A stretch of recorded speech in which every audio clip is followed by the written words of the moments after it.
Jean chapitre 12 relate l'histoire d'une femme très reconnaissante parce que le Seigneur Jésus-Christ avait ressuscité son frère de la mort. Dans sa gratitude, elle apporta du nard, saisissant maintenant quelque chose de la puissance de Christ dans la vie des autres. Ainsi, lorsque nous voyons qu'à travers notre témoignage, nos frères se convertissent, nos sœurs, nos voisins entrent dans une nouvelle vie, alors nous désirons remercier le Seigneur. Seigneur, tu ne m'as pas sauvé seul, mais tu as aussi sauvé mon frère, ma sœur, ma mère, mon père ou mon voisin. Avec quel zèle nous allons vers nos voisins et nos amis leur dire « Laissez-moi, s'il vous plaît, partager ma joie avec vous. » Dans Matthieu chapitre 26, versets 7 à 12, 2 jours avant la fête de la Pâque, une femme apporta un parfum de très grand prix et le répandit sur la tête du Seigneur. Elle le fit pour sa sépulture, parce qu'elle savait par la foi qu'il allait mourir et être enseveli pour tous les pécheurs. La femme dans Luc chapitre 7 ne pouvait voir que ce que le Seigneur avait fait pour elle personnellement, mais cette femme pouvait voir ce qu'il ferait pour le monde entier. Matthieu 26, 13.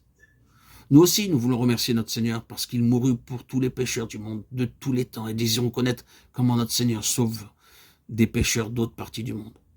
Avant d'être convertis, nous ne nous étions jamais souciés de ce que faisait notre Seigneur dans d'autres pays. Maintenant, nous voulons savoir comment il sauve les pécheurs du Japon, en Chine, en Russie, en Asie, en Amérique, en Afrique, en Australie, en Europe, en Angleterre. Cela procure un accroissement de notre joie. Oh, mon Seigneur, tu travailles partout, c'est pourquoi je veux te louer, te chanter, te glorifier. Qu'il est bon d'être à tes côtés. Qu'il est bon de te connaître. De vivre pour ton sein nom. De goûter aux joies de ton évangile. Dans Jean chapitre 19, verset 39, Nicodème comprit finalement par révélation la puissance de la mort du Seigneur Jésus-Christ. Très secrètement, il avait suivi le Seigneur, avait vu ses miracles, était venu à Jésus de nuit. Mais quand il le vit mourant, percé, injurié, pardonnant, et qu'il vit le soleil s'obscurcir, la terre trembler, les tombes s'ouvrir, c'est alors qu'il commença à voir la puissance de la mort du Seigneur Jésus-Christ pour vaincre, écraser et confondre le diable. Avec les aromates dont il loignit, Nicodème exprima le parfum du service du Seigneur Jésus-Christ en faveur de tous les pécheurs. Nous voyons aussi par la foi comment notre Seigneur travaille dans l'univers. Nous comprenons comment par sa croix, nous pouvons également vaincre et confondre le diable.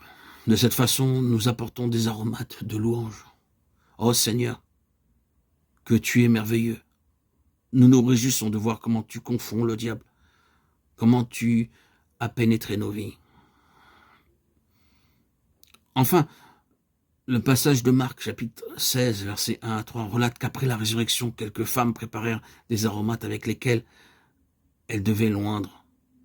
Elles avaient travaillé très dur, mais sur le chemin, elles se souvinrent qu'il y avait une très grosse pierre devant le sépulcre, qu'il était impossible d'ôter.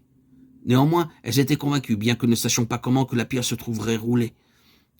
Elles eurent une réponse à leur foi par la puissance et la gloire inattendue de la résurrection. La puissance de la résurrection enlève toute pierre de tout sépulcre. Aussi, en tant qu'enfants de Dieu, nous proclamons dans la seule foi au message de Dieu que le Seigneur Jésus-Christ a vaincu la mort. Pour délivrer les gens de l'esclavage et des limitations, nous prêchons la simple vérité que notre Seigneur enlèvera toute pierre. Alors que nous le faisons, le miracle s'accomplit. Et il est hautement exalté. Gloire à Dieu au plus haut des cieux, et paix sur la terre aux hommes qu'il aime.